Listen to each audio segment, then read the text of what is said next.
Sfârșitul lunii noiembrie. Chiar și după ce înghețul a pus capăt culturilor iubitoare de căldură, solarul mai are de oferit câteva legume delicioase. Ce părere aveți de o ciorbă de sfeclă roșie cu măcriș? Delicioasă, hrănitoare, o masă sănătoasă, servită caldă într-o zi rece de iarnă, de asemenea grozavă, mai puțin caldă în zilele de vară. Curățați și tăiați rădăcina de sfeclă împreună cu un cartof. Adăugați în apa clocotită și gătiți la foc mediu 20-30 de minute. Mai am o mână de roșii culese înainte de primul îngheț al sezonului. Voi adăuga la un bulion de legume pe care l-am făcut cu o ceapă mare și 2 morcovi.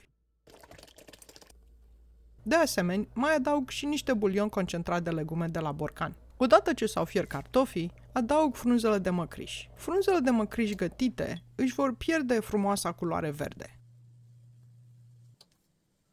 dar gustul lor acrișor se combină plăcut cu gustul dulce al sfeclei. Frunzele de sfeclă vor rămâne verde aprins, adăugând un contrast frumos de culoare. Frunzele de sfeclă roșie sunt mangold, o varietate din aceeași specie, Beta vulgaris, care a fost selectată pentru a produce mai multe frunze și mai puține rădăcini. Aceste sfecle recoltate în noiembrie au făcut o mulțime din ambele, frunze și rădăcini. Pe lângă ciorbe, frunzele de sfeclă sunt delicioase sote, la fel ca și spanacul sau multe alte legume pentru frunze.